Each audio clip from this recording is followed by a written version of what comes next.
happy birthday to us. We turned 50.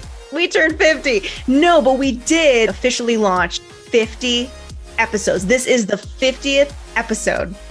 Crazy. I mean, what? It's been exactly a year since we started the Big Picture Business Podcast. Yeah, it's been quite a ride. There's been so much information that we've shared.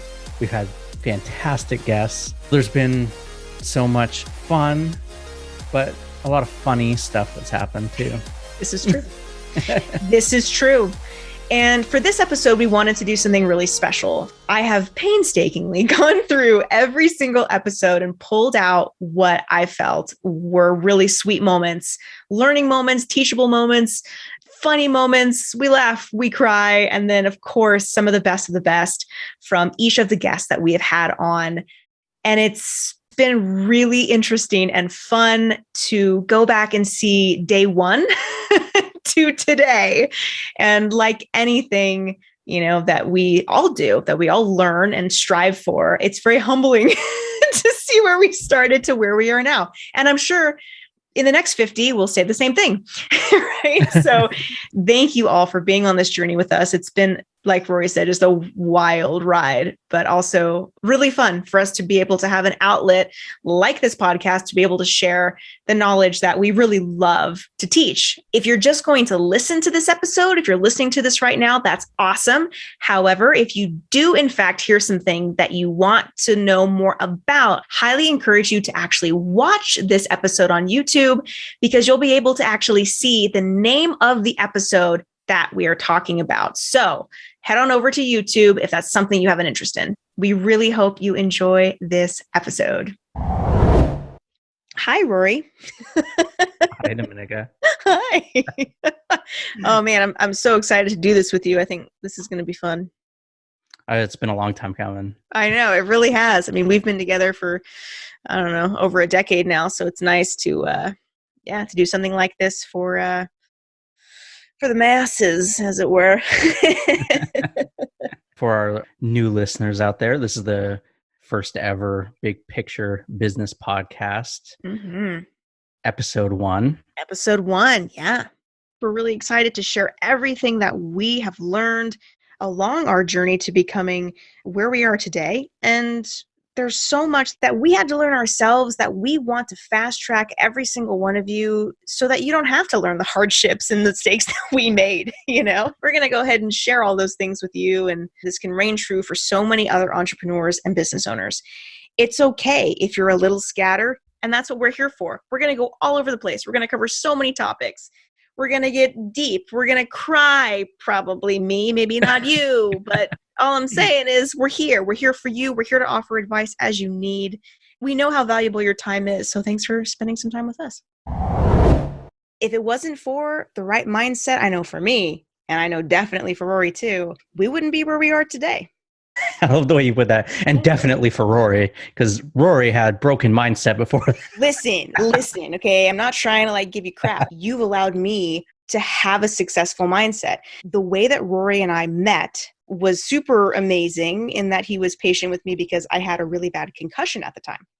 So Rory has helped me not only build my business, but my self-esteem and my own success mindset, because I was pretty dark there for a while, feeling pretty down on myself. I was in a really bad car accident. I've suffered with chronic pain for a very long time. And Rory really kind of drugged me out of that. And I think in large part, that whole season of my life, I had to go through that in order to grow what I've built today, really. And Rory was a really pivotal part of that. So I'm not saying, yeah, you especially. I mean, for me, you especially, for me. So, because it's all about me, duh. No, I'm kidding. Be thinking in the present and toward the future. You can't be so concerned about maybe lame decisions that you made in the past, and getting in that right mindset and not taking the business crappy baggage along with you on the ride that is so awesome as a business owner to reach epic success is super important. My grandparents lived with my mom and I for 10 years. So I was very, very influenced by who they were and how they lived their lives and all that.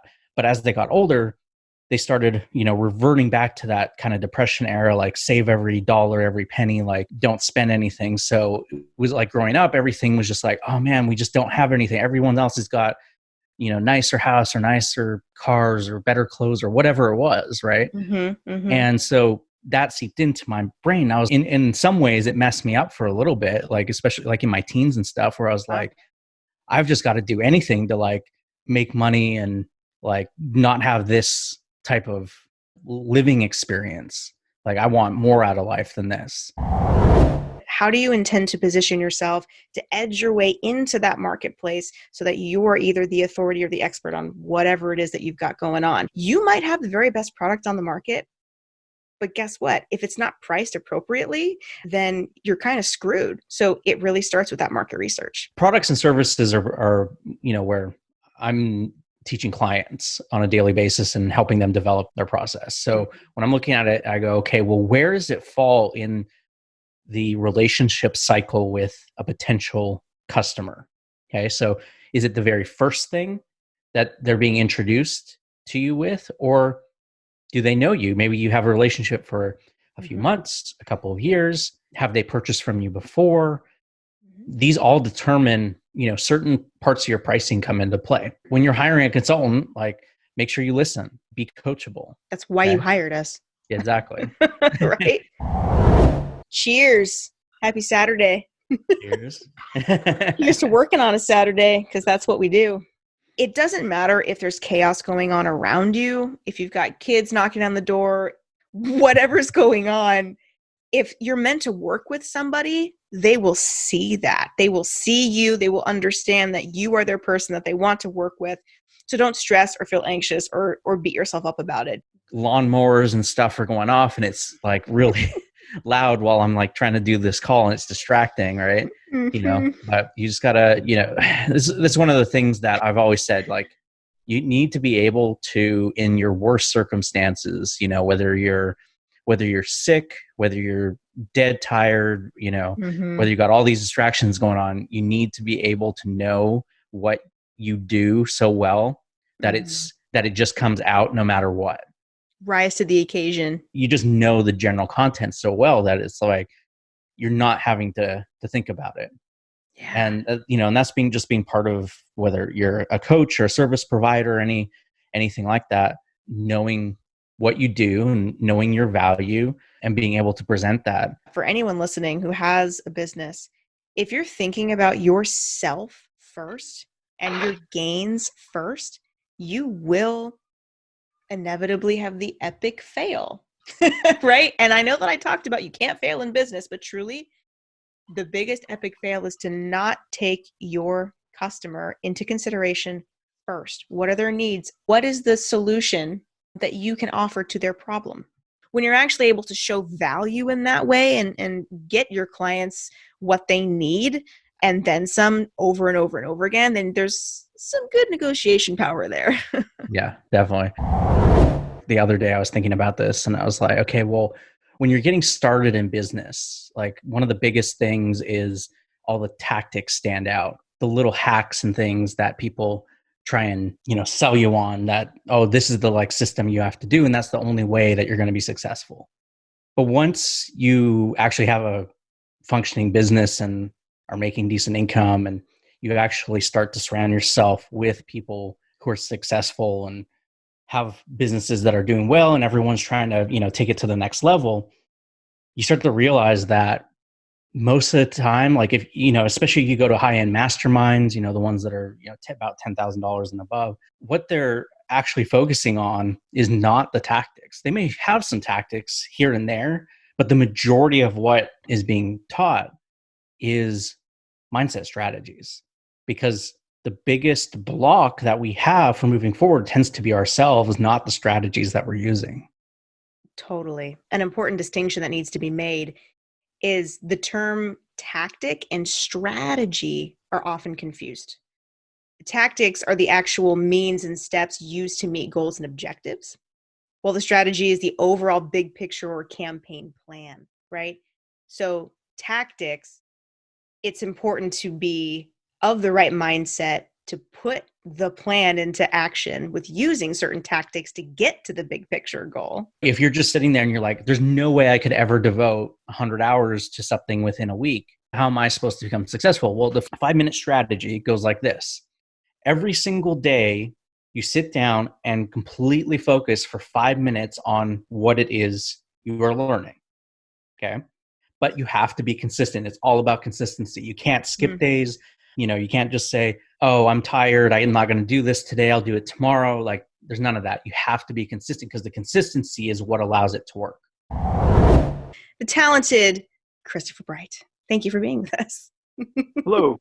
Pleasure to be here. I've known Christopher for many, many, many, many years. Yeah, he's an amazingly talented musician.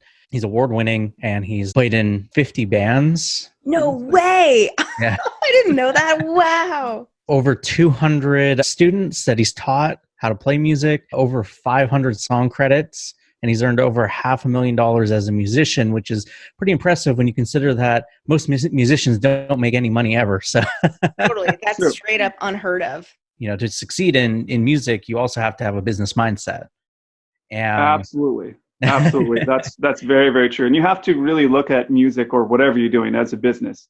And that can be a hard thing, I think, for any of us that are artistic.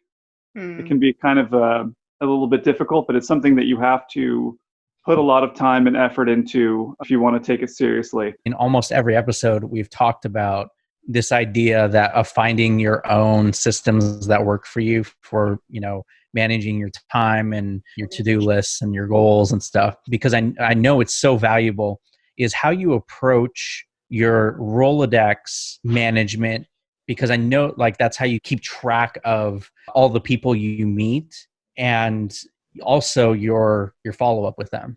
Yes, that's very, very important. I think a part of that, again, is because if I didn't keep track of who I was talking to and when I talked to them last and what was going on, I know too many people, and suddenly, oh yeah, I'll call you. And a day becomes a week, becomes a month, becomes a year. And I think that's a trap that we all can fall into. And so I use numbers for that database, I use numbers for that database. And I have people's names alphabetized. I have notes about them if I have to know notes about them. I have little checkbox if they're a musician and what they play. In case someone's looking for someone, hey, I need a harmonica player. Who are my harmonica players? Bam. Okay, Fred. I'll send you Fred. Notes about what we talked about last time. And then, of course, different ways to contact them. And again, it's I try and keep it as simple and minimal as possible. But that way I can scroll through and say, oh man, I haven't talked to David since July of 2019. And on the one hand, it's looking at a Rolodex, it's easy to have all that data turn into data. That makes sense. Totally. Turn into too much, Yep. You know what I mean? And then you're just kind of looking at numbers and you're not realizing that there's people behind those numbers. Mm-hmm. And that's something that's very important to me too, because different relationships I have with people are very important to me. And I care a lot about the people I know. So now I'm out here in Colorado. You're in the new office and it looks great. I am. Thanks. Yeah, in the new office, still trying to figure out the new digs, but overall, man, it is crazy beautiful out here. Anyways, I think the people probably want to hear about big picture business. They want to know what we got on deck. And want to let people know. Oh, you want me to do that? Okay. Well, yeah, you came up with it. Come on. How to create relationships, not transactionships. Because this is a big mistake I see a lot of people making in their businesses. If you're wanting to grow a business from the ground up and make it something that's viable, it's going to last, it's going to bring you something that is going to benefit yourself, benefit your family, benefit the people who actually interact with your business, whether that's your clients or customers, you've got to look at it in different ways than what so much of the noise out there tells you to do. Because so much of the stuff is oh, do this tactic and it'll increase conversions. And it's we have to really think through, okay, what that means and how it's going to affect you long term. One that we all know about in the marketing world, either through doing it or from seeing other people do it, and that is false scarcity. Mm-hmm. Okay? Mm-hmm. So what that means is creating the illusion of scarcity when there actually isn't scarcity. Okay. And that could be saying there's a limited number of spots when it's actually unlimited. Like, we've only got 13 downloads of this PDF available. Well, it's like, it's a PDF. Like, right. It's a digital product. Unlimited, right? Yeah. Don't be a lazy marketer where you're not capturing their emails ahead of time. There needs to be some incentive to capture the email so that you can continue to build the relationship so they know you're legitimate. If all of a sudden you just put up like a page where you're sending cold traffic and either people accept the offer or not, and then all of a sudden you shut it down, you lose that traffic forever. Make sure you've got your retargeting pixels going. Make sure you're capturing emails. There's so many steps and groundwork that needs to happen ahead of time before you even launch a promotion like that. I cannot tell you how many times people aren't thinking of the marketing strategy before they launch their course or before they launch their book or whatever they've got going on, a product, whatever it is. Number one on your mind as a business owner, as an entrepreneur should be, what is my marketing strategy? What are the tactics that I need to put into action to get there, to get to the big picture goal, to make sure those things happen? So lay the groundwork ahead of time. Be one of those legitimate people that are doing it correctly from the get-go to build those relationships that aren't just transactional. Because if you're building the relationship ahead of time, you'll have those customers or clients for years, and they might not purchase the first, second, third, or fourth time. But guess what? Maybe the big one, the $1,000 course, they'll buy because they trust you or they're familiar with you, and you're continuing to add value-added content, right? Yeah, and maybe the thing that you came out with at that moment wasn't where they were at in their business, and that's fine. Exactly. Yeah. Right? Yeah. It doesn't mean that they aren't a good candidate for something later. If you burn that bridge in some ways, or brought your trust level down, you may not get that opportunity to sell them the thing that they actually want. I'd like to introduce everyone to Mr. Doland White, who is the founder of Doland White Consulting. He was the CEO of Rapid Crush, which is Jason Fladlin's company. For 30 years, he was in the software industry building large service organizations. How did you decide to venture out on your own and start your own consulting company? It's really a great question. So what was going on was I had been in the software industry. One of the guys that was one of my consultants for 20 some odd years ago, there's these people that you meet in your career that become friends and you just love them for who they are. And we have always stayed in touch. And he kept coming to me saying, "Hey, we'd like to, have you come work at our company and be the CTO." And I kept saying, "Who are you? What do you do?" And he said, "Well, we're a marketing company." And I said, "I don't work with marketers. I don't like marketers. I don't want to be around the marketers. I'm like a tech guy. I do mergers and acquisitions. I run all these people all over the planet. I don't need to be a marketer." Right.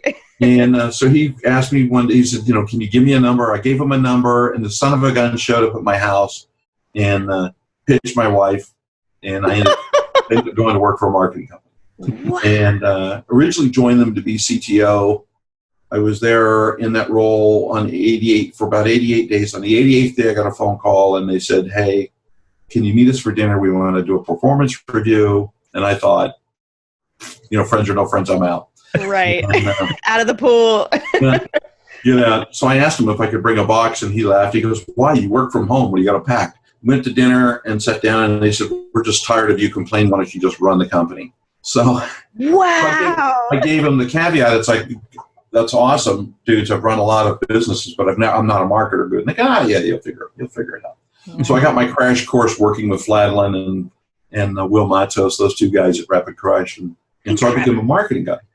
And over the 4 years, for a little over 4 years in that role as CEO, we got to do lots of fun stuff. It's how Rory and I met, and Rory was kind enough to help us with Jason's book and just things that we did together. And about this time last year, we started talking about the direction of the company and where they were going and what they were doing, and kind of that process of, so what does it look like when you guys grow up? Typical questions business owners start to ask themselves. Yeah. And the direction that they wanted to go, they honestly just didn't need me. It was kind of like, "You guys are awesome at what you do. You know how to do this. I'm not adding any value to this. So rather than stay and keep cashing checks, let's just stay good friends and work together, and I'm going to go start my own business." So I left, which was an interesting, not what they wanted to hear. So here I am. So I left in November, which was the perfect time because it was about 45 days right before coronavirus. So I get to walk right into that whole event face first with starting a new business. And it can only get better, right? Perfect. There's nothing better that tests your tenacity than I'm going to start a company and there's a global pandemic. Awesome. So if you look at the goal that you're trying to achieve, the big goal, okay, the one thing that you have to do in order to accomplish whatever it is you're trying to accomplish. And that may change from week to week to week, depending on where your focus is, but you usually have one thing that you actually need to get done. That is your 200%. That's your all in. But you can't just go 0% on everything else in your life. You have to maintain a little bit. And if you can give 5 minutes to working out, you can give 5 minutes to your relationship, or, give 5 minutes to eat something healthy, then you can keep those things going and maintain and slowly improve them while still achieving your big goals. And that's where I've fallen down many times, because I just go 0, 200%, 0, 200%, and I get way out of balance. And so this is a way to start, you can do those 200%, but still keep the other aspects of your life a little more balanced. Because it's never going to be perfectly balanced, as we've doesn't said before. Exist. Exactly. Yeah. But just giving that little bit every day to those other aspects can really help. I love talking about company culture because I feel like it's something that's super overlooked. I talk with many business owners who often say, we've got great culture here. And then others go, what is company culture? And they've been in business for 10, 15 years and they don't even understand what that means. If you're a company that tends to give bonuses and it's been a hard year, figure out a way to give the bonuses, because a lot of your employees are relying on that. And if they've done a good job, they should be rewarded and not suffer just because of something that happened within the business. Yes. You need to plan for this. And this is what a lot of companies don't do. They go, oh, did we make enough money this year? Oh, then you'll get a bonus. No, it's did they do a good job? And something that you're amazing with is gifts. Oh, thanks. Unexpected gifts can really make a difference in creating the bond and the connection with people. Every Christmas, everyone, team and all our clients, they get gifts. But you even take it another step further because you're just better at it. Well, I know you really well. That's another thing. But yeah, I owned a chocolate company for 12 years. Thanks for the compliment. Taking the extra step to vibe in and see what someone really needs, either needs or would just really appreciate. Hey, a Starbucks gift card's cool, but hey, maybe I don't drink coffee, which I don't. So be thinking along those lines of rather than just blanket gifts. I remember 2 years ago, one of the companies that I was working for sent me a ham, a Christmas ham. I was like, wow, that's so thoughtful. They even thought of me, but I don't eat ham. All right. I'd like to introduce you to Franchesca Duval, who is the founder and owner of the very first humane and 100% plastic-free chicken and quail hatchery in the world. What I appreciate so much about Franchesca, she is the type of business owner that truly leads from the heart. Tell us about Alchemist Farm and Garden, your business. How did you get started? What's your story? I'm a person who really has so many varied interests. And I had so many interests that felt like they were moving in different directions. I was getting pulled in all these places and feeling like I was giving 20% to each one of these things. I loved growing my own food, trying to live some sort of a sustainable lifestyle. I liked working with livestock. Chickens are always part of my life. I liked working with fertility. I was studying to be a midwife. I liked teaching. I'm an educator as well. I was a childbirth educator for a long time. Lots of things around birth and bringing new things into the world. And all of it was just pulling me in so many different directions until I looked on Craigslist one day and I saw these beautiful, beautiful dark chicken eggs. I was like, what is that? And why don't I see that in the grocery store? And where did that come from? What's the story of that? And so I started digging deeper and deeper and really started falling in love with this whole world of chickens that I didn't know had existed.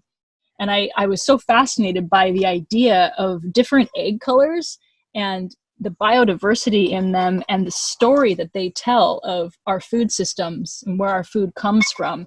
And it felt like it was a really powerful, gentle way to have an entry point of talking to people about these issues that we might not be aware of. So all of these things were kind of clicking into place just by looking at this one. It was like my brain was primed looking at this one chicken.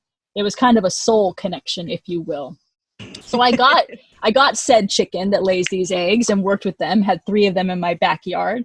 One thing led to another. My husband and I were looking for a little more land. We were on like 1/3 of an acre at the time, and we found 5 acres in our town here in Sebastopol and moved to it. And when my husband said I do, he had no idea he was saying like I do to me and this chicken fantasy kingdom, because this business, what started as like, hey, if I'm interested in these egg colors and I've got chicken fever, other people must have chicken fever. I'll make money off that. It started like that. But after the money piece was washed away, I saw that there was so much more that were marrying all of my interests together into one, so that the business was like my third child of what I would want to show the world, create for the world, and use as so much more than just a way to make money, but a way to educate and a way to give a gift to the world about a whole lifestyle that people could have, a way to have gentle conversations around our food sources, how much we are interacting knowingly or unknowingly with really large industrial food systems that are causing a lot of harm ecologically, but also empowering people to step away from that. So not just sounding these alarm bells that are really depressing, because there's a lot of that ecologically right now, where they're like, here's the shock, here's how you should hide under your covers and never come out and feel depressed the rest of your life. And so seeing all these issues allowed me to make myself better, because it was like a challenge. How do I not support those things? How do I not support the greater industrial food system? Okay, I grow my own food. Check. How do I not support these other inhumane practices that I don't agree with? Raise my own, hatch my own. Check. How can I offer that out to the world? And there's a whole world of people who feel the same and don't want to support those kinds of practices, but didn't have a place to turn. And so there was this incredible niche market. And it's not like me doing this research of like, here's how I can make the most money by filling this market that's not there. It was really following my heart of what felt right. Dominica, why are we talking about this today? Well, okay. So I sent Rory an email, kind of a heated email the other day. And this needs to be a topic for one of our episodes, because it's amazing to me how some business owners just want it all up front in the beginning, the big ask. They're not taking those baby steps needed to build a rapport, to build the trust, to really take your time to cultivate relationships with people. And if you think about CTAs in general, it's kind of a language game. It has to be an effective, action-oriented language that's encouraging, it's inviting, it's not demanding. So I was working with this client who basically, she just wasn't clear on what she wanted to begin with.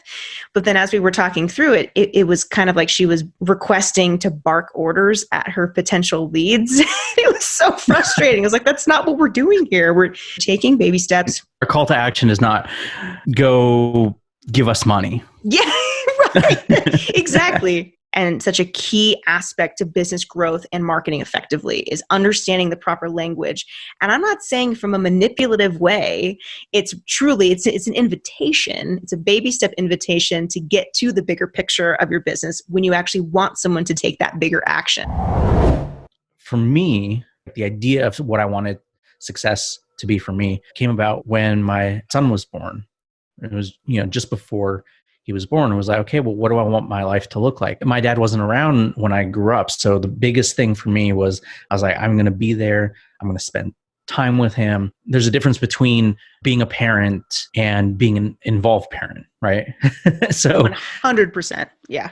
I wanted to be there and to give him something that I didn't have. And so that became the goal. That became the success goal. how do I make that happen? Everything has to support that. Mhm. So the business has to support that. Can't work too much in the business or else that doesn't support that goal. Regardless of how much money is made, making sure that, on either end, it's not detracting from the relationship that I have with my kids. Mm-hmm. Mm-hmm. And so that became the initial goal, that initial intention at the beginning of this agency that I was starting at the time. And I just went from there and said, okay, well, if that's how it is, if that's what success means to me, then every decision that I make has to be in alignment with that. We've talked a lot on this podcast about how there are no failures unless you just give up. Yeah, exactly. So if you're learning something, it's always a success, even if it appears to everyone else in the world that it's a failure. But if you actually learn something and you took that away and you went out and you said, you know what, I can do better. I'm going to do something different. That didn't work, but something else will. Mm-hmm. Then that is the right mindset. That's the success mindset. That's what keeps you going and gets you to the next level and the next level and the next level. Now, some people go to their job and they love their job. Mm-hmm. Okay, so we'll talk about the routine. Yeah, they like the routine. They like the security. That's a big thing, right? Is security. Yeah, you know what you're getting, 9 to 5. Right. That's it. You've got benefits. Totally. You know that paycheck is pretty steady every month, right? Yeah. So there's nothing wrong with that either. That's for some people, that's awesome. Yeah, and I even have clients who have jobs and they make millions of dollars at their jobs, and they're like, I want to run a business on the side. Mm-hmm. I don't necessarily want to give up my job. I love my job, and I love what I do. So it's like there's different levels of it. But sometimes, when you're in a job that you shouldn't be in, that pull to just give it up and start a business is very, very strong. And I know that feeling. And I've taken that risk before, and it's a hard risk to take. Because if you just go from zero into a business with zero, you have it's rough. Everything is on you, and you have no capital to invest in your business. Right. Oh yeah. Full disclosure, disclaimer here. I mean, we're into this quite a few episodes. I think this is episode like 13. Listen, we're not suggesting to quit your day job and go live out what you think is your life's passion or purpose or whatever it might be. Like, no, you need to plan for this. Like, you have to plan. Yeah, you have to be smart. But yeah, you have to be smart and have some capital. I have never sent, I don't think I've shared this with you, Rory. I've never sent a book and not gotten the client. 100% success rate. That's awesome. 100% success rate. 100%. I can't even say that, but we're bringing you the Big Picture Business Podcast this week, and we have a pretty cool topic. And Rory actually brought this topic to me a couple days ago, and I thought, yes, I think you're going to like it. I think it's going to be valuable and really helpful because we are going to talk about how to get clients for free.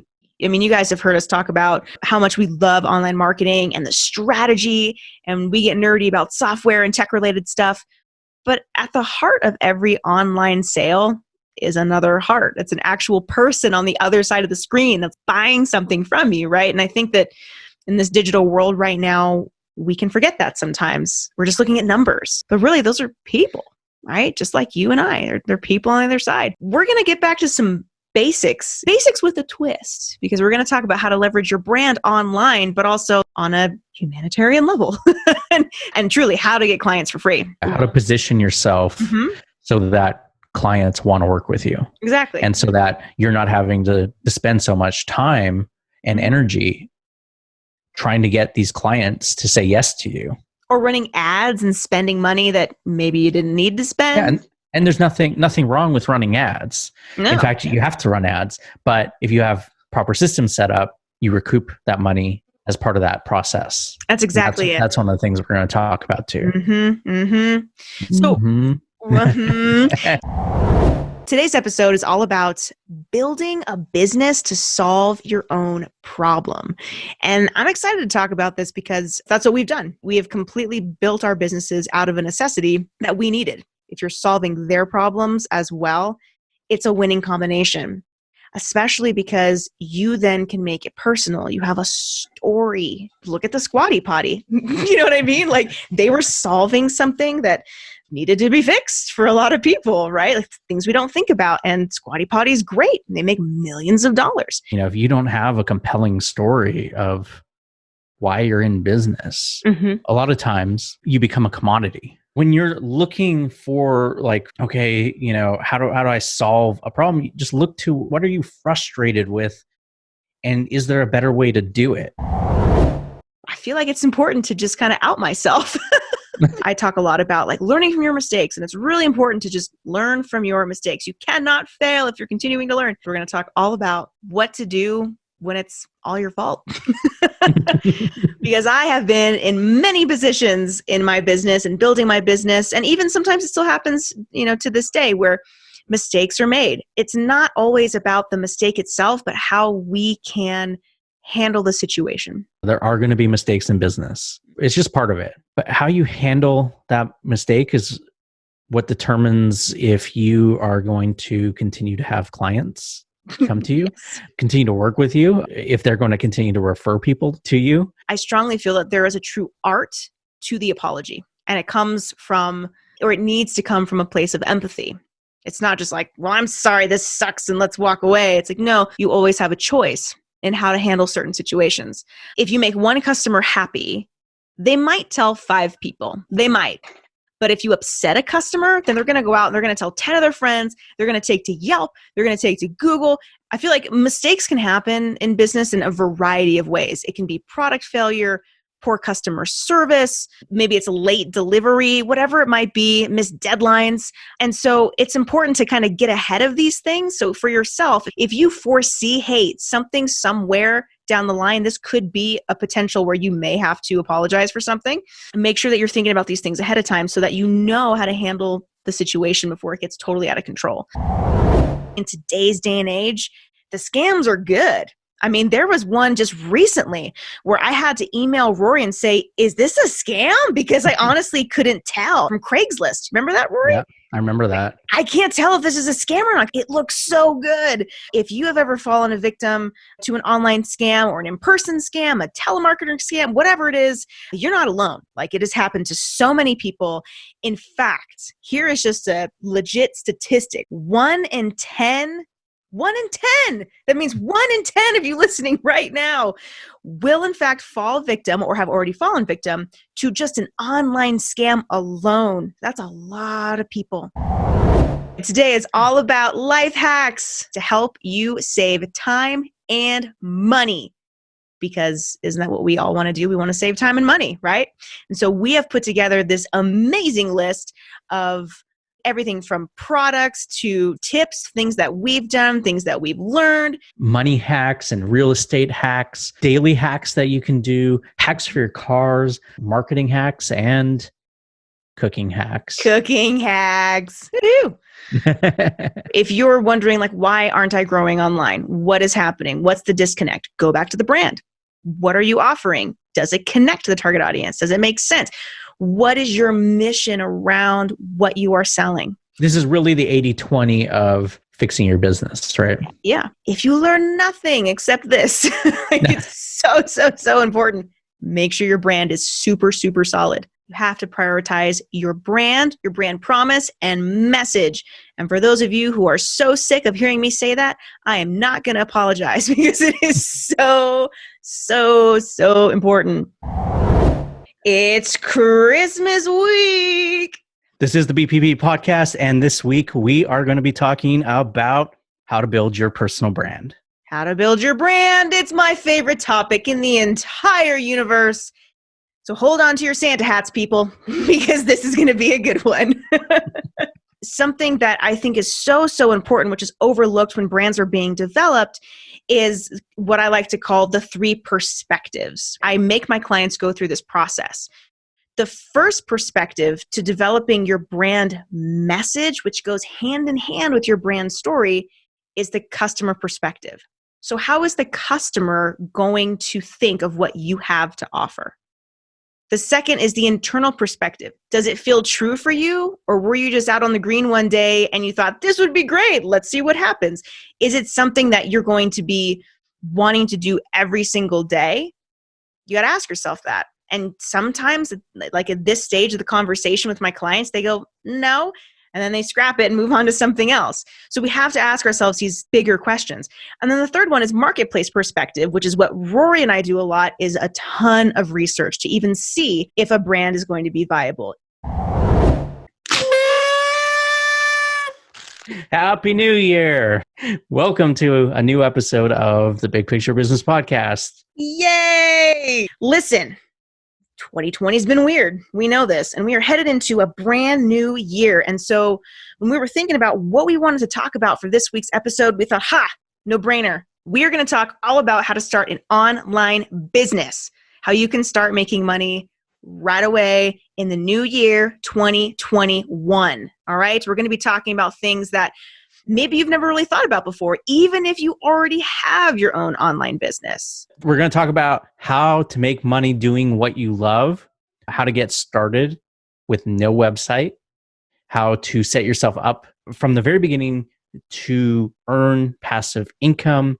And we're also going to step-by-step walk through some of the affiliate marketing opportunities that are out there. When you've been doing this a while, you start to realize that the things that you do and the things you put out into this world, you can be precious about them and never share them. Mm-hmm. Like, I think back if we never released our music and someone killed themselves because we didn't release our music, we found that out somehow, that would be horrible. For those of you that don't know, Rory and I, we do music together. Our band is called Forever Yours. You can find us on iTunes. But the first EP and the first album really was dedicated to suicide prevention awareness. We started a whole movement called the You Are Enough movement, which is pretty powerful. Through our music, we've been able to connect with some incredible people, yes, who have shared their story. And so if you're wondering where did this is out of left field, where did this come from? We're very blessed to have had these experiences and met these people and to have touched lives in a way that's been very important. So yes, like Rory is saying, it doesn't have to be music, right? It doesn't have to be something like that at all. It could literally be, cleaning someone's gutter to help them prevent whatever, negative scenario, right? There's so many different ways that we can touch lives and reach out to people and be helpful. And it all goes back to solving a problem. And just putting it out there. And that's why I was saying, it's if you spend 6 months trying to figure out how to put your business together, that's 6 months worth of people you could be helping. Not only other people, but yourself, and putting money back in yourself your pocket, too, right? Helping your family and learning and growing. Yeah. So don't let these small things hold you back. We are so excited to tell you that we have some very special guests with us, David and Dana Hagstrom. They are professional mentors, inspirational speakers. They're business coaches who specialize in empowering business owners with effective breakthrough strategies to boost home businesses. How are we going to work another 6 or 8 years? And then he said, or we could retire to Mexico this year. I said, well, let's do it. I'd rather spend time with you and live a little differently than in the way we were. We were just going in so many different directions. What had happened over the years that we'd switched to online marketing is that I had learned to apply my gifts for strategic planning in this new business. Always lead with gratitude. Be thankful. We're super thankful to have this time with you guys today and with your audience. But wake up each morning and before your feet hit the floor, what are those 3 things you're grateful for? What first 3 things that come to your mind, and start the day every day with gratefulness. The question, did Kenny Chesney steal our song? We promoted that song and it actually ended up on country music radio. Mm-hmm. So we started asking this question, did Kenny Chesney really steal our song? So something I want to point out is that Kenny Chesney did not actually write this song himself.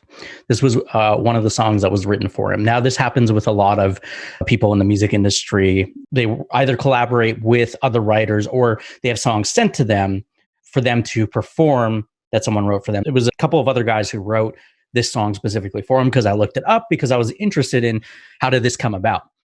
So As I mentioned earlier, our song had been played on country radio. We kind of always felt it wasn't supposed to have been played on country radio, but the radio promotion company that we were working with, they insisted that it go on country radio. Yeah. And that's where it ended up. It became a top 100 song, so it did get quite a bit of rotation at the time. The thing to think about is that ideas can get stuck in your mind. So one of those writers could have heard that song. I chose the high road and just said, wow, that's such a compliment. It's a compliment to the fact that we have built a very strong, multiple, very, very strong brands that are recognized, whether people realize that it's our brands or not, they've internalized it and they've done something with it.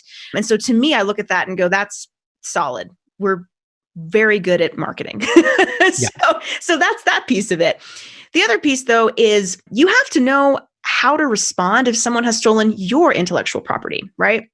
And so first bit of advice, I say stay calm and take your personal emotion out of it. If you're faced with a situation like Rory and I are with the Kenny Chesney situation, just decide if it's worth pursuing. I can't speak for Rory, but for me, there's a lot more money to be made with what I'm currently doing. I don't think it's a good use of our time, our energy, and our money to pursue that. Your ego and your desire to be right could potentially ruin you. Yeah. We actually want to know what your thoughts are on, if Kenny Chesney stole our song. This has been a long time coming. We're so excited to introduce you to the twin brothers, Chris and Erik Martinez. The thing that really stood out is how much you guys actually really care about the people you work with. Everything that we've gone through this past year, as a society, as a nation, right? That is what people need right now is hope, accountability, and certainty. It was never about us. We understood that this business is about serving other people. And for any entrepreneur just starting off, that's something I really, emphasize for you to really understand is that your business is not about you. It's about the impact and service that you're creating to others. Look at social media as like business media. Very sound advice. Oh my gosh. Thanks, guys. Thank you. Well, you have a little Pomeranian, so that's closer. I don't know. She's something else too. She's very cute on camera, but man, she's a little. The big thing about podcasting is just how much that builds your network up. It's so underrated. You're going to suck at first, but just sets and reps, you're going to get better and stick with it. Organic marketing is dead. Now, Rory, that sounds like clickbait. I know a bunch of people who get great results with organic marketing. And you know what? You're right. But my question for you is, were they already successful? We're going to be talking about artificial intelligence and how it makes decisions, hacking the algorithm, priming the pixel, ranking factors that determine your exposure. And we're also going to show you how to win at online marketing. The thing to remember about AI is that it is emotionless. So it doesn't care if your mom likes it. It's kind of like an algorithm game here. Every platform has a different algorithm. Yes. And set of ranking factors that it's looking for. The problem is getting from 0 to 100,000 is 100 times harder than getting from 100,000 to 1,000,000. You have to have the right mindset going in, knowing what you're up against. It doesn't matter if it's your A-level stuff. B+ is great. Just get out there and do it. Just start. If you see an opportunity, get on it and just go, okay, everything might not be perfect, but I'm just going to go for it and see what happens. So you've got to take the action when these things pop up. You can have 50 people on your Facebook page that could turn into millions of dollars. Agreed. All right. Agreed. Agreed. Today, we've got someone with us that we're so excited to introduce you to. His name is Brendan McCoy. Brendan is a small business accountant and the owner of the Perfect Accounting System. Every business needs to do their taxes.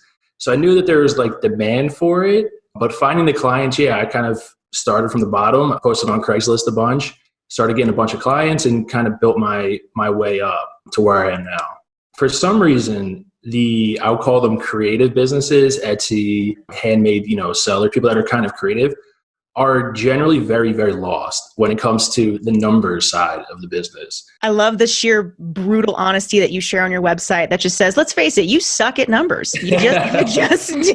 But I'd say like 75%, they'll think they made $100,000 or $200,000 or $1 million. And it's no, that's not really close. Not the case. They're probably living their lifestyle like they are. Exactly. Yep. Exactly. Like you have to know your numbers. You mentioned that one of your other clients was a hydrocolon therapy. Yeah. Tell us about that. That's awesome to have on the resume. At the end of the day, you need to know how much money you're bringing in and how much money you're spending. And regardless of what kind of business that you have or what business that you're in. So I would definitely get on like your bookkeeping as soon as possible. So you're not waiting until April 14th. Like I can't tell you how many people give me a call April 1st, April 2nd, all the way through the 14th that, hey, I haven't done my books all year. I need to do them real quick. Oh, sure. Let's just do that real quick. That's when you send a really nice Christmas gift. Yeah. So basically the lesson I'm hearing here is don't be a jerk business owner. Get your taxes done when they need to get done and on time and like send things off before the deadline. Okay, so 2 weeks ago, Rory and I were just chit-chatting and Rory drops this bomb on me. He's like, oh yeah, that reminds me of the time that I was on Happy Gilmore. If you haven't seen Happy Gilmore, I don't think we can be friends. So for those of you that haven't, you need to go watch it. Rory, do you mind telling us about the time you were a child star actor? My career, right? Yes. We hear a lot of things about Adam Sandler. Is he a nice guy to work with? Is he mean? I need to know. Oh, where to begin? He must have been just testing material for Billy Madison at the time. And that makes a lot of sense. Like, he was probably like thinking like, oh, I'm going to be doing this next thing. I need to like test these things out. Oh, here's this kid. Like, can I make him laugh with these things? Right. He was smoking a lot of cigars at the time and drinking Pepsi. And I'm like, I swear looking back on this, that they must have had some endorsement from Pepsi because he like literally would hold up the can and be like, I really like Pepsi. Just milking it. Yeah. I just want chicken and chocolate milk. Yeah. And someone said that to me now, like that would not fly. Right. Yeah, sit down. I'm getting my chocolate milk. It's nuts. Like you would not believe. I have to have downtime like every single day. Yeah. Away from the kids, away from my wife, away from you. Now, you're great. But like, okay, that's a lot to unpack there. Joining us is Matthew Confer. Matt has spoken on the topic of decision-making at the TEDx conference. In some ways, I kind of fell in love with what it meant to actually decide how somebody gets onboarded or what sort of skills you need to succeed in a role. Find stories to help you tell the story or explain the decision that you're making. That was such a great hook because it makes you curious. Yeah. Immediately. Right? Yeah. Immediately. Yeah. So what's funny is because I had your TED Talk playing and then another one just started playing after and I started listening to it. I'm like, oh, this guy doesn't get it. Not to name a name. We're not naming names. No. Our offering is in some ways gamifying the approach to manager and leadership skills. And our goal is how do we kind of involve you in the learning? So a much more active approach to leadership training rather than maybe more of a traditional passive approach to leadership training. You're actually in an immersive simulation where you and your team are making decisions. You're having structured debriefs. You're actually competing and collaborating with the hope that we're creating this environment for real world practice in a simulated environment without obviously real world consequences. Fascinating. I love this kind of stuff. It sounds fantastic. Today, we're going to talk about the truth about online marketing. We've encountered some Rory and I are not just business owners, but in fact, we really excel at online marketing, ripping the Band-Aid off as we like to do for all of you. You mean focus on the big picture? I've seen all the scams. I've seen what works, what doesn't. I've seen everything behind the scenes that you would not believe. Instant results and online marketing don't mix. Getting results online takes time. Building a business takes time. It's amazing how many business owners just are so consumed with the day-to-day operations that they forget that there's a lot of other elements that come into play here where it can actually make it so that you're not working as hard. There should be one or two items only as a special. That's what makes it special. Yeah. Are you ready for this? Yeah. How easy would it be, Rory, for you and I to like go rent a private jet and sit in it for the day, or to go get a Lamborghini and drive 20 feet down the road? Work with what you have. So that's the truth about online marketing. Some of it's great. Some of it sucks. We have Lindsey Wander, who is the founder and CEO of Worldwise Tutoring, as well as the founder and president of the nonprofit Educate, Radiate, Elevate. I actually originally went to college for biomedical engineering. I hated it. I didn't like the non-human component of it. That's the power of mentors, and in your case, of tutors. I actually don't just hire people with teaching credentials because I don't think that necessarily qualifies you as a good educator. You know, build businesses and do good things in the world. I mean, that's amazing. The next wave of entrepreneurs. And it's not just kids, right? It's helping the parents too. People are very worried about that. What are you doing? You know, go back and get your master's, get your PhD. And here I am picking up and throwing on a backpack and going across the country or the world often by myself. Let's look at the mindset. Let's look at how we feel about ourselves. I really wish I would have had you earlier. But really, it's separating out what feels good and brings you actual happiness from the worry of potentially disappointing others. So I always tell people, do what makes you feel, there's always going to be one. I have a cupcake. A cupcake? Because we're talking about mental health today. And a cupcake is the perfect thing because you need more cupcakes in your life. There's just these really big trigger word stigma things that I want to address. 2020, as we all know, was just like a hell of a year. Yeah. There's also things that we go through and challenges that we have. Really thinking about where everything is on a global level, how many people have passed away, the people that don't have enough right now. I'm feeling that so intensely. I got to out myself. Like, this is going to go public. People are going to hear this. And part of that, sometimes you forget to look after yourself. Yeah. We become obsessive and workaholic. It's so easy to be like, still in a pandemic. Cheetos. So pandemic weight gain, right? Mm-hmm. The COVID-19, y'all. Yeah.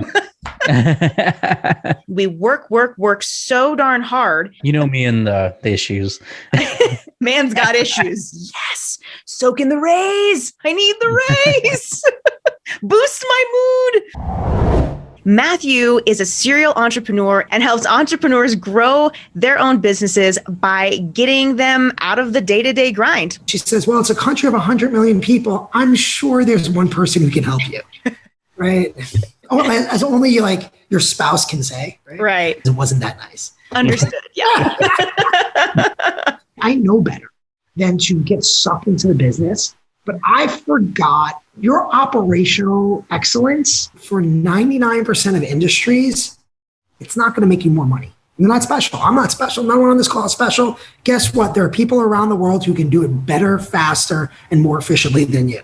So let's come down to reality. You're not going to find a pink, sparkly unicorn with blue eyes. The person who owns an airline is not the pilot. And they couldn't be the pilot because if they had to be the pilot for every single airplane, no one would get anywhere. Show me one successful business that is run by one person with zero help. Right? It's just, there isn't. Like it just doesn't exist. Today, we have a very special guest with us, Sunil Godse. Sunil is the founder and CEO of Intuitionology. Rory and I were talking about just how we, as entrepreneurs and business owners, we really heavily rely on our intuition to make decisions. I mean, in every aspect of our lives. If you learned from the failures and hurdles of other entrepreneurs and business executives, then as long as you don't repeat them, you should be able to succeed faster. Okay, now what is this thing called intuition? There's got to be some kind of scientific basis. What I ended up finding out is intuition is very personal. Stop wasting time making bad decisions because your intuition is always telling you what the right decision is. We have people like Jeff Bezos and Tim Cook and Sarah Blakely and Richard Branson, Oprah, and of course, Steve Jobs, all talking about how intuition drives their decisions. For me, it's the shower. Things come into clarity and those intuitive moments happen. I have to just make the decision to follow it and not look back. That's purpose. That's purpose driven by intuition. It has nothing to do with money. Nothing. That is the essence of what people should be doing in life. And that's how success happens when you continue to live life like that. We're going to ask the question, why does Mark Cuban see NFT ticketing as the mass market disruptor? And what the heck is an NFT? This is so new to me still. So we're kind of learning together like what this is all about. We're going to look at the silly side of all of this and then the like could potentially be extremely lucrative side as well. And then provide you guys with some tips if you actually want to break into the NFT market as a seller. Is this thing called a non-fungible token, NFT, non-fungible token. And I was like, okay, great. Yeah, that's a great explanation. yeah, exactly. I know exactly what that means. Right. And I realized that, Mark Cuban got started selling trading cards a long time ago and making a lot of money doing that. And so for him, the idea of having an asset like a moment in time, a trading card, was how he started. And that was his idea. And he was able to make a lot of money in the very beginning. And then that spawned, going into business and building his empires and owning sports teams. Well, now what we're looking at with NFTs are we've got, instead of just trading card, a physical product, we're talking about a digital version of that. And that digital version is sometimes a short clip. It could be a tweet. It can be like an image. It can be a GIF. There's so many different NFTs out there right now. The whole thing is that it has to be a digital asset. We're going to talk about all the stupid stuff we've done. Because why not? This whole episode is all about the stupid stuff we've done in the past. Like this intro? Yeah, like how stupid this intro is. I have fallen so hard on my face. Foot and mouth syndrome is very big over here. Lamborghini pulls up next to us. Dude looks over. Very, very stupid. Very stupid. I would never, ever do that again. But I'm sure at the time you were like, hey. Keep in mind that like I've had this affinity for like drifting and drag racing. This car was not supposed to survive. I was the guy behind everything. Wouldn't you be intimidated if someone said that to you? Yes, of course. Not that I'd run in that kind of circle, but yeah, of course I'd be intimidated. That's how I became a drug kingpin. I'm sorry, what? We were so before the times. Yeah. What other band had a freaking membership? Ride or die. Like we're going to make sure it works out for each other every time. Is this all inclusive, exclusive, VIP treatment, fun, adventure? They sold it to you. Yeah. And I just roll out right in the box. Oh no. This is the worst. But here we are. Game changer in a huge way. Well, I'm very unassuming and Canadian. You said it, not me. We have a very special guest who we just absolutely adore. Crystal Davis is here with us today. She's the author of 2 books, On Purpose, Confidence, and Marketing. And she's personally mentored thousands of profitable authors, athletes, coaches, and network marketers. Went in with the intention to do this workbook. I'm like, for my programs and all of that. And then Roy's like, oh, no. You're doing a book as well. You've got to share your story. I'm like, oh, no. I'm not sharing my story. Mm-hmm. As Rory does. To give a little context too, so Crystal came to this event that was designed to just make you a bestseller. And I was consulting the people who were putting on the event on the back end of how to do it. And so I was just kind of helping out, and I was going around and all these people were stuck.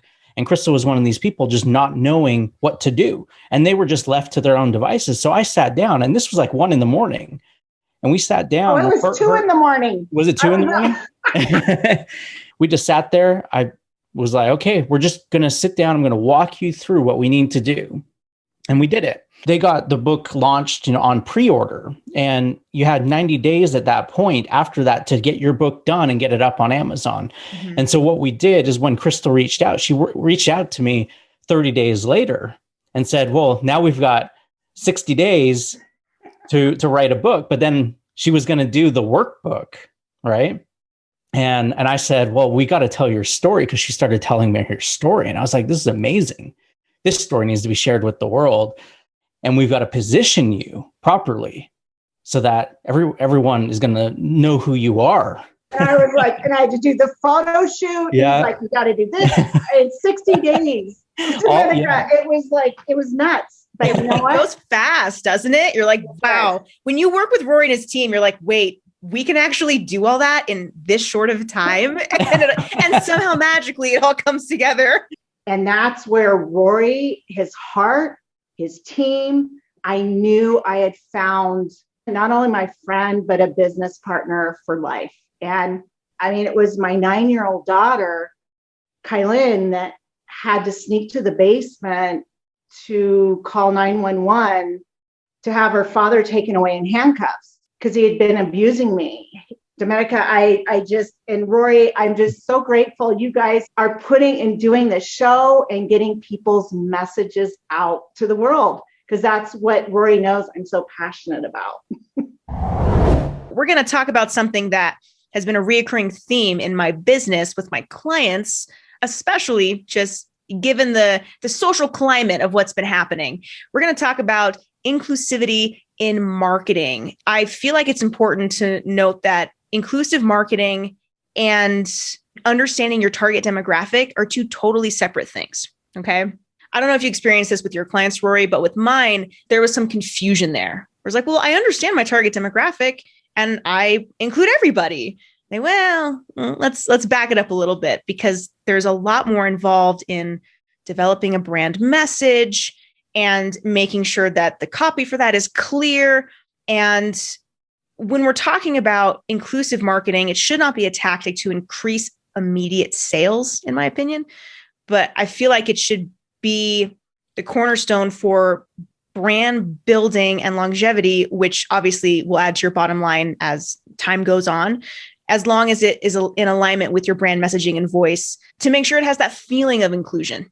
Truly connecting with your audience. Yeah. So the whole point around it is that regardless of what market you're in, an inclusive marketing approach should focus on building connections, right? So we're building relationships, not transactionships again, right? So we're continuing to build connections and making these potential customers or buyers feel like they're a part of your community. So the whole goal is to, evoke feelings of trust and joy. It could be making sure that your potential buyers feeling confident, secure, that they have a feeling of celebrating with you or feeling really open, just making sure that you're focusing on those key ingredients, we'll say, to get people on board with your brand, product, or service. Something to realize is that no brand, no company, no person is ever going to be perfect, right? I think, there's a lot of people who are like ready to just tear down someone as soon as they make one little mistake or do something like a little bit wrong. It's like people, are not perfect. Companies are not perfect. That's part of life. Ira S. Wolfe is a millennial trapped in a baby boomer body and the world's first chief Googleization officer and top 5 global thought leader on HR and future of work. What I love about you too is that you actually were a dentist. Is that right? I did. That's certainly part of the change, part of my history. Yeah, I started my career as a dentist. If you watch the TED Talk, I'll give that part away. Is I have no idea why. Some time in 5th grade, teacher said, "What do you want to be when you grow up?" And I was a W, so I listened to everybody else, and it came to me, and I stood up and said, "I want to be a dentist." And then I was just too stubborn to say, I really didn't want to do that. But, anytime anybody asked me through grade school, and what are you going to be when you grow up? You still want to be a dentist? And you go, yeah, I guess so. And I did. I went through all the steps and had a very successful practice. And I loved everything about dentistry but dentistry. And the less I worked, the less I liked it. And I just got completely burnt out and I couldn't wait to get out. So my transition was it wasn't rough because I had the sale of a really healthy practice.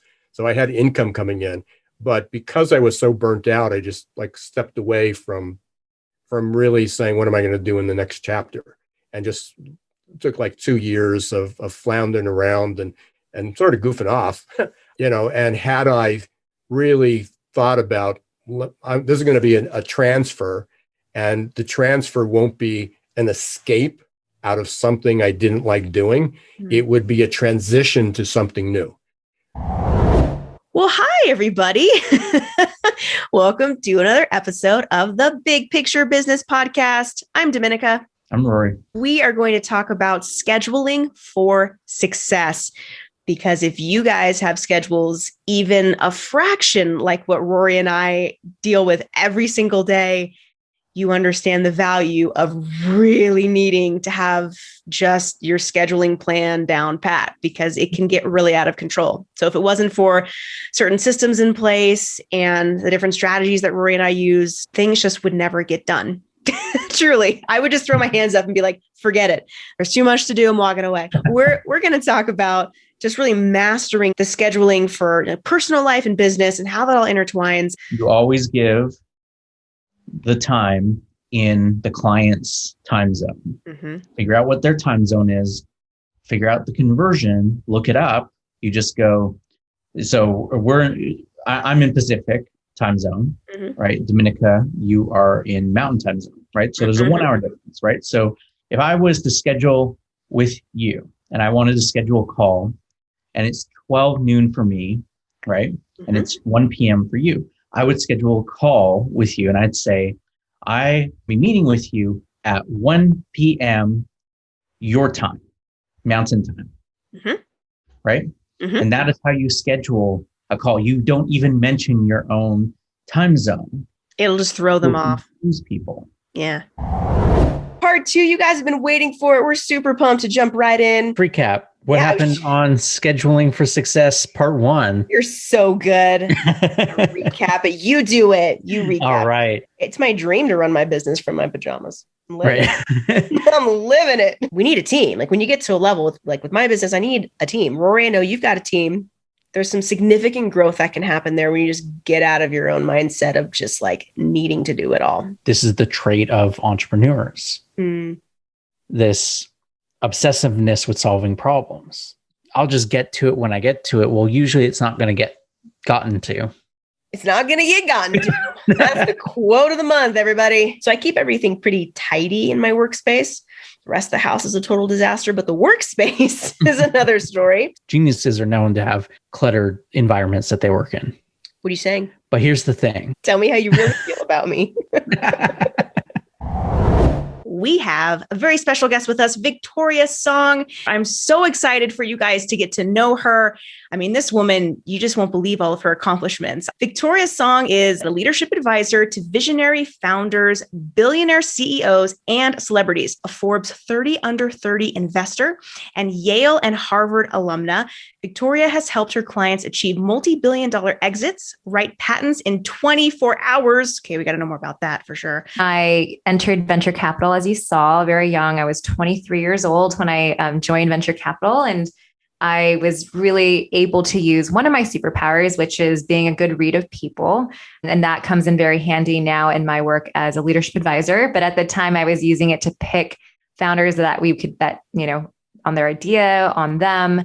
And that served me well. In the first year of my working in venture capital, I invested about $1 million into a company called Crashlytics, and that was acquired by Twitter, and it ended up returning over $40 million to our fund. And so I've been able to make some people a lot of money. And that's what landed me on the Forbes 30 under 30 list. So I did that for a few years before realizing that while making money and investing money was fun, it still lacked some of the more mission legacy oriented qualities. So I tapped in and connected to my own mission and sense of purpose in this lifetime. And that's what led me to transition over to supporting entrepreneurs more deeply on not just having epic success, but also on finding deep fulfillment in their careers as well.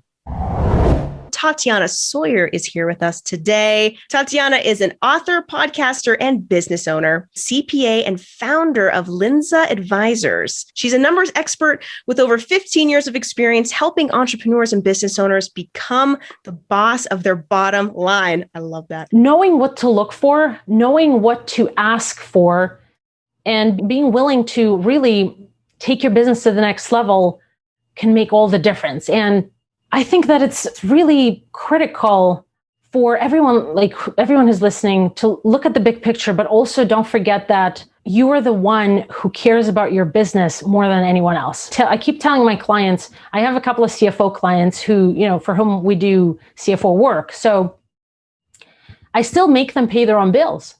The reason is I want them to know when cash is leaving the bank. And when they do know, they're like, oh, there's health insurance coming out. Okay, I need to make sure I have enough cash in the bank. 100%. I love this. Geeking out. This is so fun. Good info. Yeah. I mean, you're going to save thousands of people thousands of dollars. This is fantastic. For those of you watching, I just have to mention this. Tatiana has an incredible, is it a poster? I don't know what is behind you there, but it says, never underestimate the power of a girl with a book.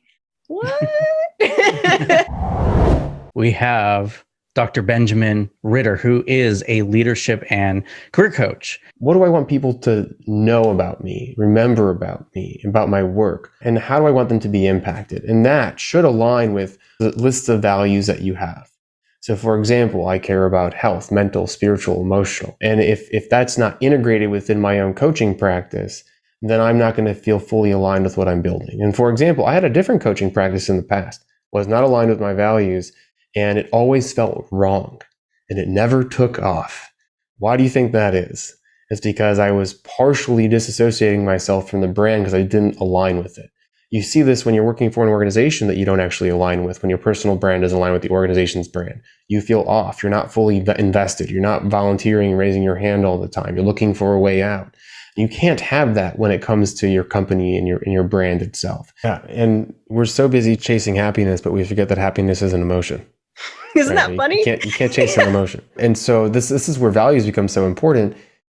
It's not about achieving something specific. It's about showing up as who you are each and every single day, as someone you can be proud of, and someone that you believe in, someone that you align with, and that your relationships are, and the environment you're in is something that you just look forward to.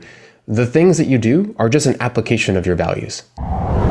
Get ready. This guy, he's a self-confessed geek, like we all are. So this is going to be a lot of fun. Mike Maynard is here with us today. And Mike is the managing director and CEO of Napier Group, a $7 million PR and marketing agency for B2B technology companies. He loves talking about technology. We are all in the right place. He believes that combining the measurement, accountability, and innovation that he learned as an engineer with a passion for communicating internationally means Napier can help clients achieve their marketing goals sooner. I think it's a bit of an agency secret, but if you actually do that and really understand what's going to make a difference to the client, you can end up looking so much better as an agency. We see agencies that just chase clicks, and the client will get so many clicks, maybe more clicks with a new agency, and they'll look back and they'll say, but our business hasn't changed. And suddenly you're 6 months into an engagement with a client, and the client's questioning almost everything you do. Whereas if you've really understood what the client wants, you're talking about the metrics that matter to them. And to me, that's really the important thing about thinking about what to do first. That to me is a fascinating part of marketing, is trying to work with what is such a complex organization, but having to break it down into simple steps. Yeah, it all comes down. I mean, Rory and I preach this all the time for all of you listening. It's building relationships, not transactionships.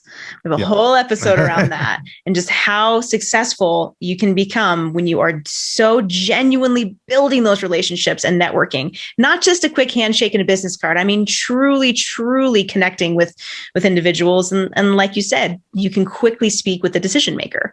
It's amazing how much further we get when we are building those relationships.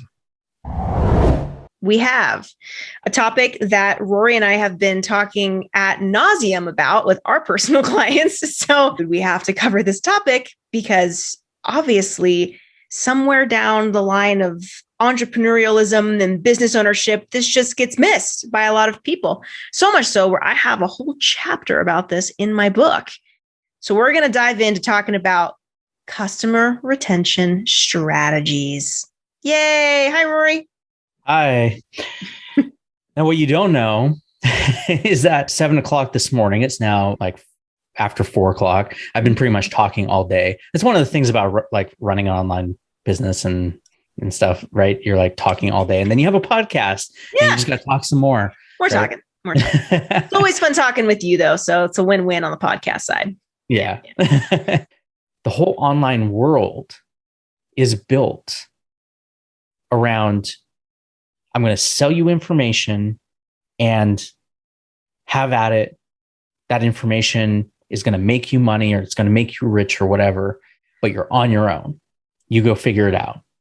You get no feedback to know if you're doing the right thing, right? You have no idea if you're implementing it correctly. You have no support to even tell you like, hey, did I even remember to open the program? It's like pushing out a baby bird out of the nest and then tearing down the nest and being like, good luck. It's just like, what? There's no support. Yeah. Imagine like if you showed up at like a college class and the professor walked in and said, okay, here's your textbook. Bye. Yeah. Oh, I'm too busy. Sorry. You can reach out to my support team. That really doesn't exist. So good luck.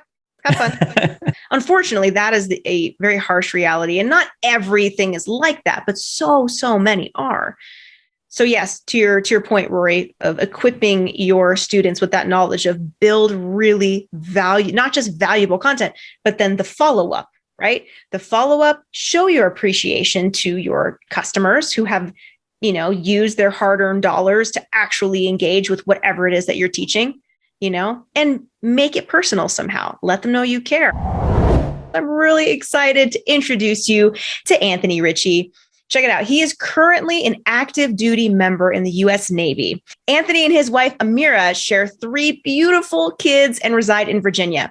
Anthane and his wife also are the founders of Strong Homes Properties, where they manage multifamily residential properties. And he's also the podcast host of Rich State of Mind, where he interviews entrepreneurs and business owners on the topics of wealth building, positivity, budgeting, pursuing your passion and dreams, along with discussing the journey and vision of success. So welcome. Yay. Hey, I love that intro. It's great.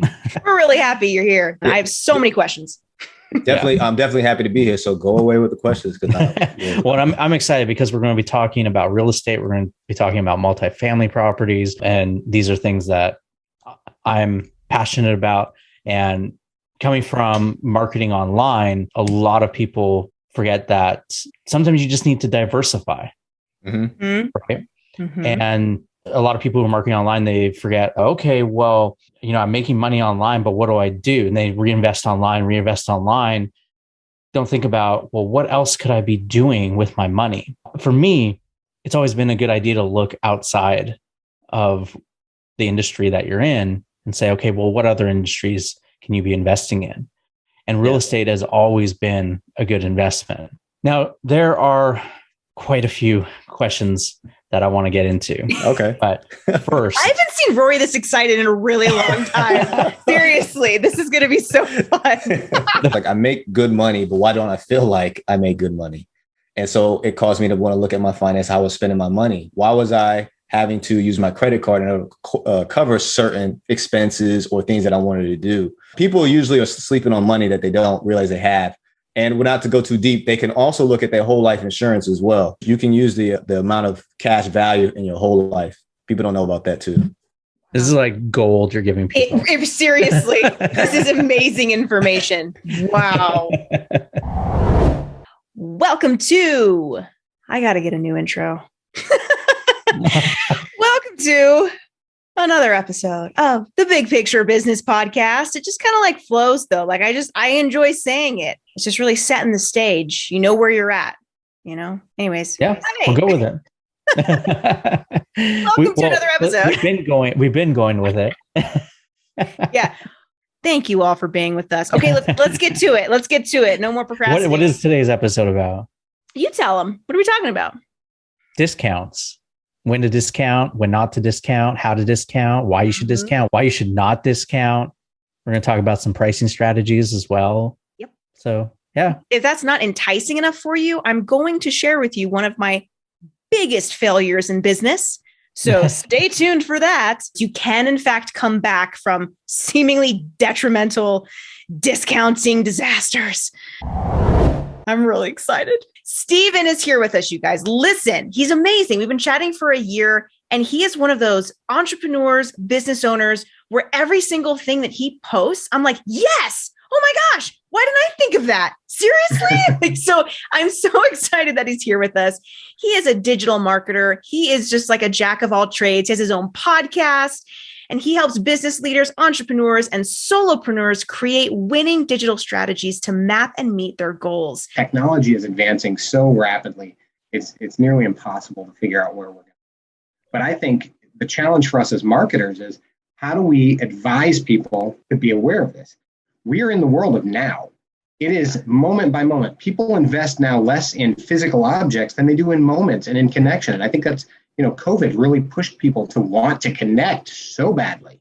And it opened our world in ways we never thought possible. He who makes it the most accessible, the fastest, is the winner. As the podcast as a whole, we want people to see how we run businesses and how we approach the mindset behind what we do, because that's what has led to the success. Yeah. And without that type of mindset and being curious and being willing to try things and test things, we wouldn't be where we're at, and our clients wouldn't be where they're at. Amen. Yeah. Amen. It's great because when I talk to people, I have a real passion about marketing, obviously. When I talk to clients, you have to keep your audience in mind. So I'm talking about things that are here and they're here. And so, I get carried away sometimes, and they're like, I'm going to hire you because you're enthusiastic, not because, and because I trust you know what you're talking about based on the fact that you know a lot about it. But, so I have to remember. So the nice thing about talking to you guys is you are my people. When I'm speaking to you guys, I feel like I don't have to translate or re-speak or repurpose what I'm trying to say. So that's nice. I hear you. This is my happy place when we can speak nerdy to each other. It's my favorite thing. As part of being a business owner, just understanding that you are having influence in the world is really foundational to what we do. And that whether you do something or whether you don't do something, has an impact on your life. It has an impact on the lives of the people that you work with. And, you're the one who gets to choose whether it's a good impact or not. Right. So what do you want that to look like for yourself? I tell clients this a lot. You have influence on every platform you're on, in every interaction you have. Your job is to make it as positive as humanly possible. I firmly believe the secret to life is that, and what you're supposed to, the purpose of life, the reason that we're all alive is to leave this world a little bit better than when we came into it. So I do that on a very, very nano level. With every interaction I have, I make a conscious effort, if at all possible, to say, okay, is this person better off? Or did I learn something? How did this experience come out stronger and better? And when we're talking about audience and how many followers you have, it doesn't matter, because one person is enough to make a huge change. Yeah. And that there is exactly why your business growth is going to shoot through the roof. Yep. Fingers crossed. I hope so.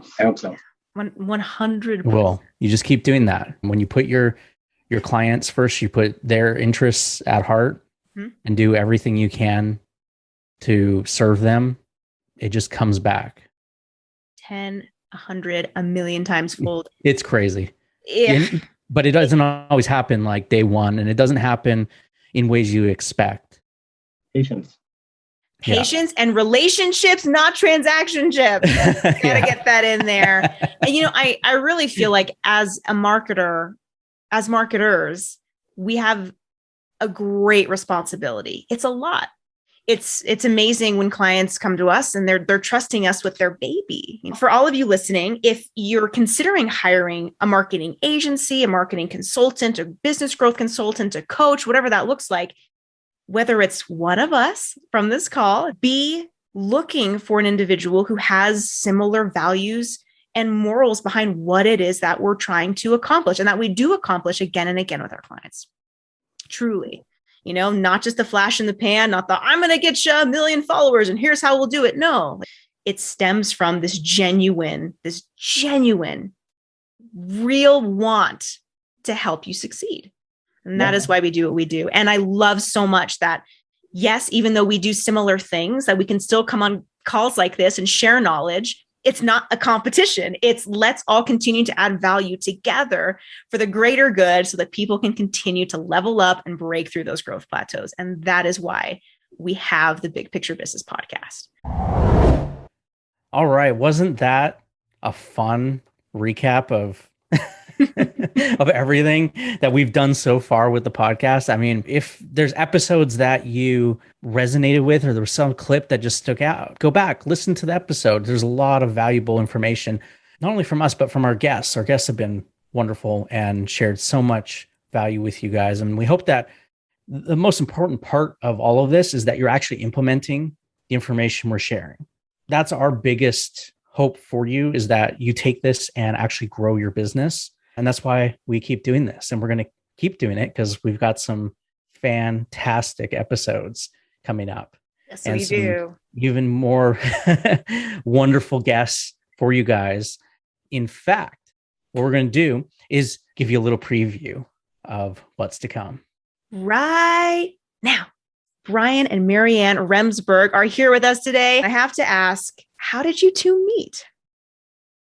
Wow, we're going way back today, I guess. It really kind of depends who tells the story. So who gets to tell the story? I'll start. I'll tell it shorter. So we. Yeah, this sense of adventure, we both had it in us. We hadn't traveled internationally. We hadn't done any of that growing up. But when we were in college, we each went to, we were studying to be teachers, and we each went to this workshop at a teachers conference independently of each other. We weren't dating or anything. And the workshop was about teaching overseas and that possibility. And both of us independently were like, wow, that sounds incredible. I didn't even know that existed. Okay, first of all, let's say adventure is not in every moment of life. I do have to do the dishes and we do laundry and all that. And I do want to define what we mean when we talk about adventure, because a lot of times people think it's geographical or physical adventures. You're climbing a mountain or you have to be traveling somewhere. And when we talk about adventure, it's really basically it just means going into the unknown. And so when you're doing something emotionally, financially, spiritually, any of those domains of life that you're not familiar with, you're stepping outside of where you're comfortable, your normal routine, that's considered adventure. And so that's where we talk about living adventurously and stepping out into those different areas, because that's where growth occurs. We have an incredible guest that I personally reached out to. He's very inspiring. So I'm very excited to get into this interview. Michael Unbroken is here with us today. Thank you, my friends. Super excited to be here with you today. It's so funny. People read that bio to me and I'm like, okay, yes, that did happen. I'm laying in bed. Keep in mind, I'm 350 pounds and I'm smoking a joint. It's 11 o'clock in the morning. I'm eating chocolate cake and watching the CrossFit games. If that's not rock bottom, I don't know what is. And for whatever reason, I went in the mirror, I looked at myself and I was like, what are you willing to do to have the life that you want to have? And the words, no excuses, just results, just started reverberating through my body. There was making myself uncomfortable, traveling the world, opening and closing multiple businesses, doing all these things that I needed to do to kind of figure out who the hell I am. And in that process, getting all of this education in trauma and understanding the unbelievable amount of people impacted by it, creating meaning and rhyme and reason of my experience, and helping people in running Think Unbroken and the other companies that I do now. That came by proxy of me asking myself that question: what was I willing to do? In my life, I'm betting on myself, and whatever the outcome is, it's on me, and I will accept that. That's a hard truth. And I think the part that brings people to this place where they're not willing to bet on themselves is because they're terrified of their own potential. You guys asked great questions, so that was fun. I appreciate it, guys. Thank you so much. We have a special guest with us. Cannot wait for you to get to meet her. Her name is Albina Terpetska, and she is a family relationship coach, an educator with a master's degree, and a licensed neuro-linguistic programming practitioner. Get ready, you guys. This is going to be amazing. The way how my parents' parenting impacted me, my life, and how although they were great parents and they did the best they could with the resources they had, they didn't have the resources to actually help me become the person that I could have if I had those resources. Wow. So I did go through a lot of emotional suffering, and my parents went through a lot of emotional suffering because they didn't know. But now I was lucky to learn after many years. Another part that inspired me is me working with students and their families in the school setting and realizing that we at school do not teach what actually kids need to know. We are not we are not graduating from school completely prepared for life, at least emotionally, how to handle our emotions and our thinking, our mindset.